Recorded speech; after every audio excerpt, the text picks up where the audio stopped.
Hello students, अपनी last video में बेटा हम कम्युनिकेशन के बारे में बात कर चुके हैं कि कम्युनिकेशन क्या होता है, प्रोसेस क्या है कम्युनिकेशन का। आज की इस वीडियो में हम बात करेंगे टाइप्स ऑफ कम्युनिकेशन की और फॉर्म्स ऑफ कम्युनिकेशन की, कि हमने कम्युनिकेशन को कितने टाइप्स में डिवाइड किया है। तो जो कम्युनिकेशन है उसको हमने ब्रॉडली 2 टाइप्स में डिवाइड किया है। एक है हमारी फॉर्मल कम्युनिकेशन और दूसरी हमारी इनफॉर्मल कम्युनिकेशन।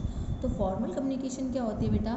फॉर्मल कम्युनिकेशन हमारी वो कम्युनिकेशन होती है जो आपके एम्प्लॉयर और एम्प्लॉय के बीच में की जाती है, या फिर हम कह सकते हैं हायर अथॉरिटी और सबऑर्डिनेट के बीच में की जाती है। तो फॉर्मल कम्युनिकेशन में कुछ रूल्स रेगुलेशंस होते हैं, रिजिडिटी होती है, और ज़्यादातर इसमें हम किससे रिलेटेड बात करते हैं? वर्क रिलेटेड ही बात करते हैं। So formal communication take place from higher authority towards subordinate और from subordinate to higher authority. यानी कि जब हम किसी बोल सकते हैं एम्प्लॉयर से बात करना चाहता है, एम्प्लॉय या जो एम्प्लॉयर है वो एम्प्लॉय से बात करना चाहता है, तो हम क्या करते हैं?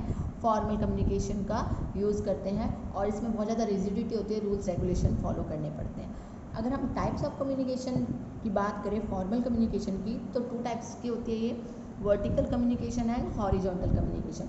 तो वर्टिकल कम्युनिकेशन के बारे में मैंने आपको पहले भी बताया था, ऐसी कम्युनिकेशन जो या तो टॉप टू बॉटम होती है या फिर bottom to top. Whenever formal communication take place from top to bottom और bottom to top is called vertical communication. मान के चलिए जो आपके टॉप लेवल के लोग हैं, CEO है या आपका कोई जनरल मैनेजर है, टॉप लेवल की पोजीशन पे होते हैं, अगर इनको लोअर लेवल यानी कि आपके कोई सुपरवाइजर से बात करनी है, वर्कर से बात करनी है, एम्प्लॉय से बात करनी है, तो जब ये बात करते हैं तो वो हमारी क्या कहलाती है? ये हमारी वर्टिकल कम्युनिकेशन कहलाती है। ठीक है, तो वर्टिकल कम्युनिकेशन भी 2 तरह की होती है। एक हमारी होती है डाउनवर्ड कम्युनिकेशन और एक होती है हमारी अपवर्ड कम्युनिकेशन। अगर बात करें डाउनवर्ड कम्युनिकेशन की, तो मीनिंग को समझने की कोशिश करिए। डाउनवर्ड यानी कि जो नीचे जा रही है, यानी यहाँ पर आपके टॉप लेवल के लोग हैं जो जहाँ टॉप लेवल पे जिनकी पोस्ट है, और यहाँ पे आपके लोअर लेवल पे काम करने वाले वर्कर्स हैं। तो जब टॉप लेवल को लोअर लेवल तक कोई इन्फॉर्मेशन पहुँचानी होती है, कोई गाइडेंस देनी होती है, रूल्स रेगुलेशन बनाने होते हैं, तब वो डाउनवर्ड कम्युनिकेशन की यूज़ करते हैं। फॉर एग्जाम्पल के लिए मान के चलिए आपकी कोई मैनेजमेंट है, उनको कोई नोटिस देना है एम्प्लॉयज़ को, या फिर बताना है कि हमने कोई पॉलिसी चेंज कर दी है, या फिर हमारे कोई नए ऑब्जेक्टिव्स आए हैं ऑर्गेनाइजेशन के जो हम फॉलो करेंगे, तो उन सब चीज़ों के लिए वो क्या करते हैं? डाउनवर्ड कम्युनिकेशन का यूज़ करते हैं। यानी कि वो अपने जो वहाँ पे काम करें, सबऑर्डिनेट काम करें, उन तक वो इन्फॉर्मेशन पहुँचा दें। अब बात कर लेते हैं अपवर्ड कम्युनिकेशन की। देखिए बेटा, अपवर्ड कम्युनिकेशन क्या होता है? डाउनवर्ड में जो टॉप लेवल होता है वो बॉटम लेवल तक इतनी इन्फॉर्मेशन पहुंचाता है। अब अपवर्ड कम्युनिकेशन में क्या होता है? जो डाउनवर्ड पे लोग हैं, यानी कि जो आपके लोअर लेवल पे लोग हैं, वो अपने कंप्लेंट्स मान सकते हैं, आप सजेशंस मान सकते हैं, रिक्वेस्ट मान सकते हैं, कोई प्रॉब्लम वो फेस करें वो मान सकते हैं, वो अपनी बातें कहाँ तक पहुँचाते हैं? टॉप लेवल तक। So communication from subordinate towards higher authority is known as upward communication. मान के चलिए कि अगर कोई एम्प्लॉय है, उसको अगर लीव चाहिए, तो वो क्या करेगा? एक प्रॉपर प्रोसेस से गुजरेगा, प्रॉपर प्रोसेस करेगा, और उसके बाद वो अपनी सिक लीव कहाँ तक पहुँचाएगा? टॉप लेवल तक पहुँचाएगा। ठीक है, सो लिखा हुआ है कि अगर एग्जांपल के लिए अगर आपको कोई लीव की एप्लीकेशन चाहिए, या फिर मान के चलिए कोई आपको सजेशंस देने हैं, अपनी कोई रिपोर्ट पहुँचानी है, तो उसके लिए क्या करेंगे? अगर बाई चांस किसी एम्प्लॉय को अपनी रिपोर्ट पहुँचानी है, तो सबसे पहले वो अपने सुपरवाइज़र को देगा, सुपरवाइज़र आगे मैनेजर को देगा, और मैनेजर आगे उसको जनरल मैनेजर को देगा, ताकि टॉप लेवल तक वो पहुंच सके। ठीक है, उसके बाद बात करें अगर हॉरिजॉन्टल कम्युनिकेशन की, तो हॉरिजॉन्टल कम्युनिकेशन वो कम्युनिकेशन है जो उन लोगों के बीच में होती है जो सेम लेवल पर काम कर रहे हैं। सो कम्युनिकेशन बिटवीन अथॉरिटीज़ और employees working at the same level in the organization is known as horizontal communication. ज़्यादातर ये कब होती है? जैसे मान के चलिए अगर आप डिफरेंट डिपार्टमेंट्स में कुछ लोग काम करते हैं जिनकी सेम पोस्ट होती है, और उनको कुछ पूछना है, जैसे कि मान के चलिए प्रोडक्शन डिपार्टमेंट है, उनको अगर वहाँ पे 4 to 5 एम्प्लॉयज़ काम कर रहे हैं, तो कोई पूछता है कि ये वाला प्रोडक्ट कहाँ से मंगवाना है, इस वाले प्रोडक्ट में क्या डालना है, रॉ मटेरियल कहाँ से मिलेगा। तो इससे रिलेटेड यानी वर्क से रिलेटेड जो भी बात हो जाती है, वो हमारी किस में आ जाती है? इसमें, क्योंकि सेम लेवल पे है, हॉरिजॉन्टल कम्युनिकेशन। अब इसके बाद हमारी बात कर लेते हैं डायगोनल कम्युनिकेशन कि डायगोनल कम्युनिकेशन क्या होती है। देखिए, मेन तो जो आपकी फॉर्मल कम्युनिकेशन है वो 2 टाइप्स की होती है, हॉरिजॉन्टल और वर्टिकल। इसके अलावा कभी कभी डायगोनल कम्युनिकेशन भी यूज़ की जाती है।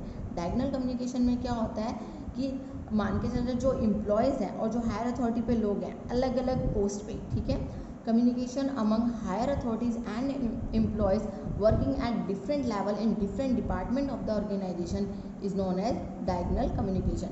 प्रोडक्शन डिपार्टमेंट में लोग काम करने वाले हैं, अगर वो सेल्स डिपार्टमेंट से बात कर रहे हैं, या फिर मार्केटिंग डिपार्टमेंट वाले लोग हैं, अगर वो प्रोडक्शन डिपार्टमेंट से बात करते हैं, तो ये हमारी क्या हो जाती है, डायगोनल कम्युनिकेशन हो जाती है. Such a communication generally take place when higher authorities and employees working in different departments of the organization and are not able to communicate through official communication channel. जब वो वर्टिकल और horizontal use ना कर पाएँ, तो इसलिए हमें क्या करना पड़ता है, हमें डायगोनल कम्युनिकेशन का सहारा लेना पड़ता है. जैसे देखिए, अलग अलग डिपार्टमेंट पे लोग हैं, वो सेम लेवल पे भी नहीं है कि आपस में बात कर लेंगे, नहीं, उनके डिपार्टमेंट अलग अलग हो गए. वो कोई ऊपर नीचे भी नहीं है कि कोई लोअर लेवल पे काम कर रहा है, कोई हायर पे कर रहा है, ऐसा भी नहीं है. इनके डिपार्टमेंट अलग हैं, इसलिए हमें क्या यूज़ करना पड़ता है, diagonal communication.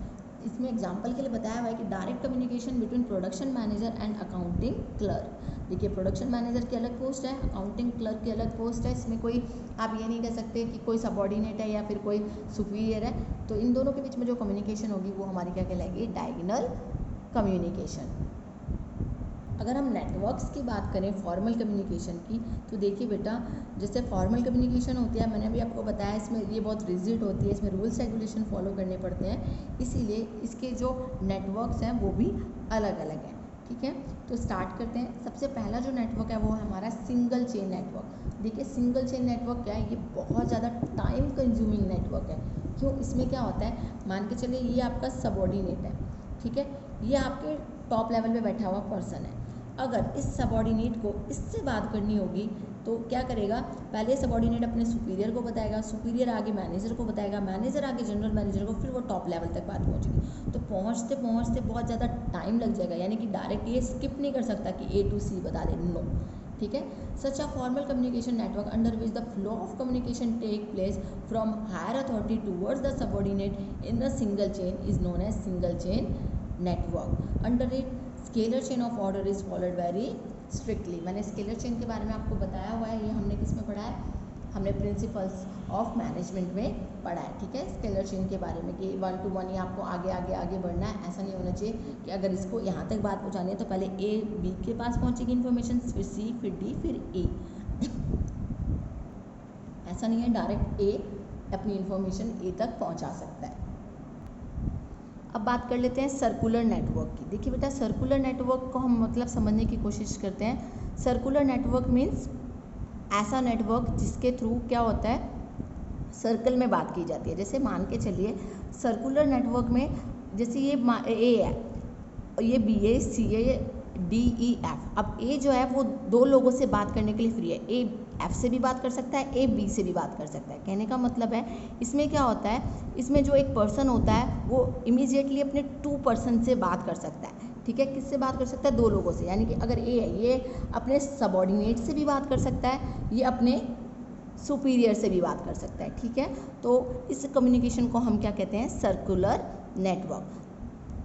Such a formal communication channel under which organizational communication take place in the form of a circle is known as circular network. Under such a network, any employee can directly communicate with only the nearest 2 employees. Nearest 2 employees क्या हो गया, अब जैसे A का nearest F हो गया और B हो गया, B का कौन सा हो गया, A हो गया और C हो गया, D का कौन सा हो गया, C और E. यानी कि अगर बाई चांस D को किसी से बात करनी है तो वो अपने सुपीरियर E से भी बात कर सकता है और अपने सबऑर्डिनेट C से भी बात कर सकता है. तो इसको हम क्या कहते हैं, सर्कुलर नेटवर्क. फिर बात कर लेते हैं फ्री फ्लो नेटवर्क की. देखिए, फ्री फ्लो नेटवर्क क्या होता है, फ्री फ्लो नेटवर्क एक ऐसा नेटवर्क होता है जिसके थ्रू कोई भी एम्प्लॉय किसी भी एम्प्लॉय से बात कर सकता है. अब ऐसा किस लिए हम ये फॉलो करते हैं, हम ये नेटवर्क तब फॉलो करते हैं जब हमें इन्फॉर्मेशन बहुत ही अर्जेंटली पहुंचानी होती है उस पर्सन तक जिसको उसकी नीड है. ठीक है, फ्री फ्लो जो आपका नेटवर्क है वो मोस्टली डिसेंट्रलाइज कम्युनिकेशन नेटवर्क है. ज़्यादातर ये तब यूज़ किया जाता है जो जहाँ पर डिसेंट्रलाइजेशन बहुत ज़्यादा होता है. डिसेंट्रलाइजेशन का मतलब क्या होता है कि हर पर्सन के पास अपनी अथॉरिटी होती है, रिस्पॉन्सिबिलिटी होती है, वो अपना काम अपने तरीके से कर पाता है. Under such a network there is no restriction on the flow of information. देखिए, हमने पढ़ा ना, फॉर्मल कम्युनिकेशन रिस्ट्रिक्ट होती है, तो उसमें कि आपका जो फ्री फ्लो नेटवर्क है ये उस रिस्ट्रिक्शन को हटाता है कि अगर किसी पर्सन को दूसरे पर्सन से बात करनी है और अर्जेंट है तो इसमें बात हम कर सकते हैं, पर ये आपका रूटीन का नहीं होना चाहिए. ठीक है, that is why communication process is very fast under this process. अब बात कर लेते हैं किसकी, इन्वर्टेड वी नेटवर्क की। देखिए इन्वर्टेड वी नेटवर्क क्या होता है, अगर हम बात करें इन्वर्टेड वी यानी कि उल्टा वी हो गया, ठीक है। तो इसमें क्या करते हैं कि जो आपका सबऑर्डिनेट होता है वो अपने सुपीरियर से तो बात कर ही सकता है, बट इसके साथ साथ वो अपने सुपीरियर के सुपीरियर से भी बात कर सकता है। I repeat, under inverted we network जो आपका सबऑर्डिनेट है वो अपने सुपीरियर से तो बात कर ही सकता है, वो अपने सुपीरियर से सुपीरियर के भी बात कर सकता है। अब जैसे मान के चलिए बी है, इसके दो सबऑर्डिनेट है सी और डी।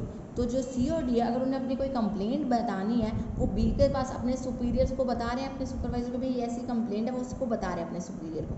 अगर उन्हें लग रहा है कि मेरा सुपीरियर ध्यान नहीं दे रहा तो वो उसकी कंप्लेंट, या फिर कह सकते हैं कि वो अपनी कंप्लेंट जो है उसके सुपीरियर तक भी पहुंचा सकते हैं। ये उनको क्या दी जाती है, फैसिलिटी दी जाती है। तो under such formal communication which every employee can directly communicate with his immediate boss and also the immediate boss of his immediate boss। ये देखिए ये इसका सुपीरियर है सी और डी का बी, और बी का सुपीरियर ए है, तो डी डायरेक्ट ए तक भी अपनी इंफॉर्मेशन पहुंचा सकता है। But only specifically determined communication can be done with the immediate boss of one's immediate boss. अगर कोई बहुत ज़्यादा ही स्पेशल बात है तो ही आप पहुंचाएंगे। ऐसा नहीं है कि आपने हर बात कहा कि नहीं मेरा तो सुपीरियर सुनता नहीं, मैं इसके सुपीरियर को बोलता हूँ, नहीं वो गलत हो जाएगा, ठीक है।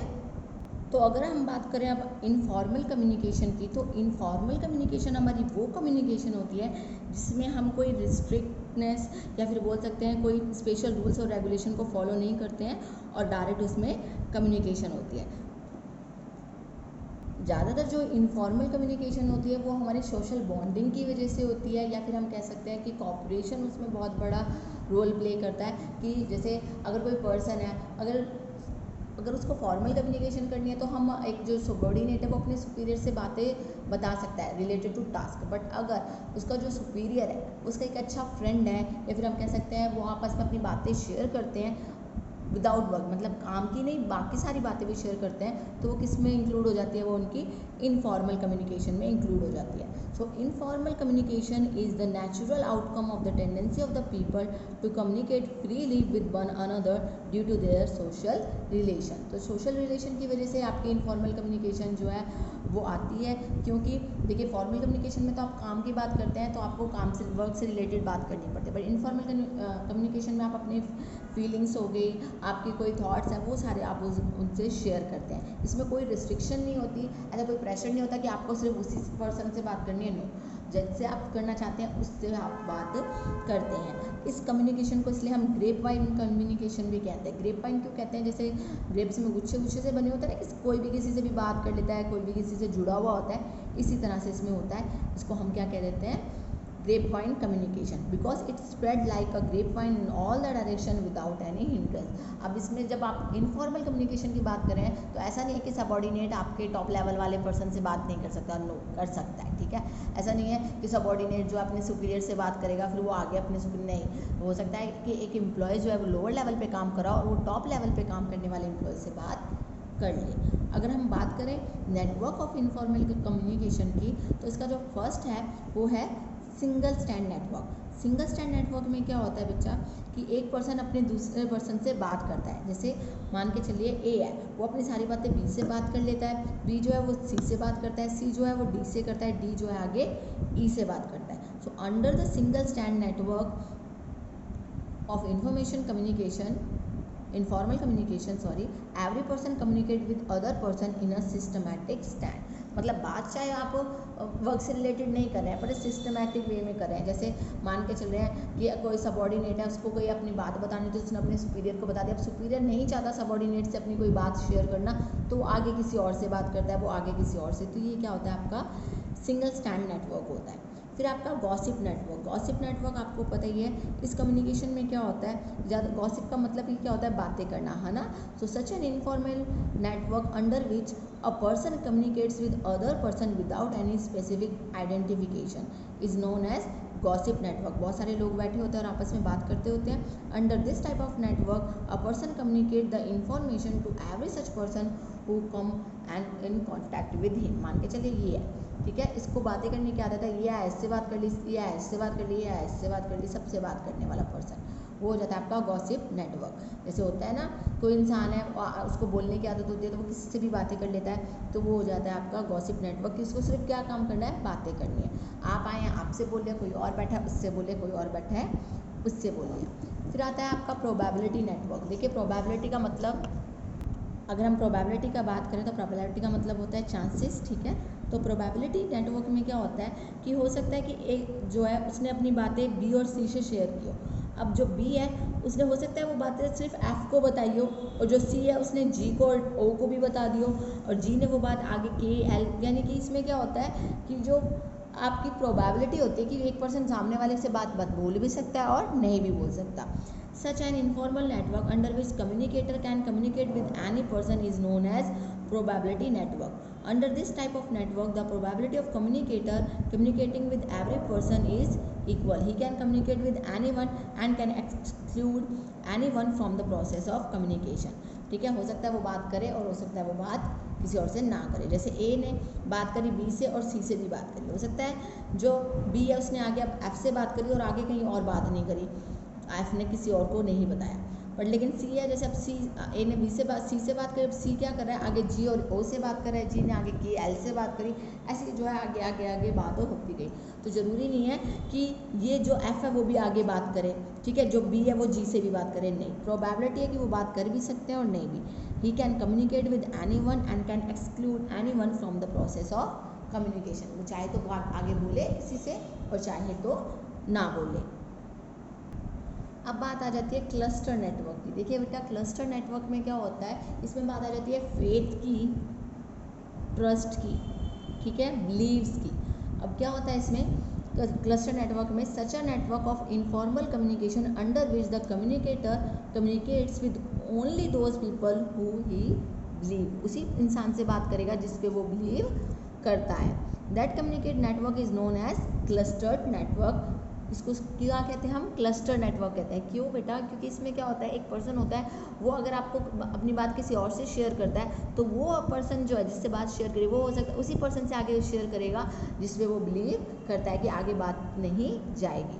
So those person who get information due to this communication, they also communicate the information to those person whom they believe. मैं आगे उसी पर्सन को बताऊंगी जिसमें मैं भरोसा करती हूँ। It means that under cluster network, communication take place with trustworthy persons only. सिर्फ किसको बताते हैं, trustworthy person को ही बताते हैं। It must be noted that out of all the network of informal communication, cluster network is the most popular one and most used network. क्योंकि देखिए आजकल हम यही करते हैं, जिस पे हमें भरोसा होता है हम सिर्फ उसी तक बात पहुंचाते हैं, आगे किसी से बात नहीं करते।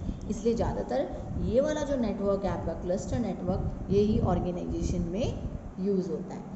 तो बेटा ये आपकी वीडियो रिलेटेड थी किससे, टाइप्स ऑफ कम्युनिकेशन से, जिसमें हमने पढ़ी फॉर्मल कम्युनिकेशन, इनफॉर्मल कम्युनिकेशन और उनके आगे नेटवर्क्स। आई होप कि आपको ये वीडियो अच्छी लगे और आप इससे अपने एग्ज़ाम के लिए प्रिपेयर कर सकें। Thank you students.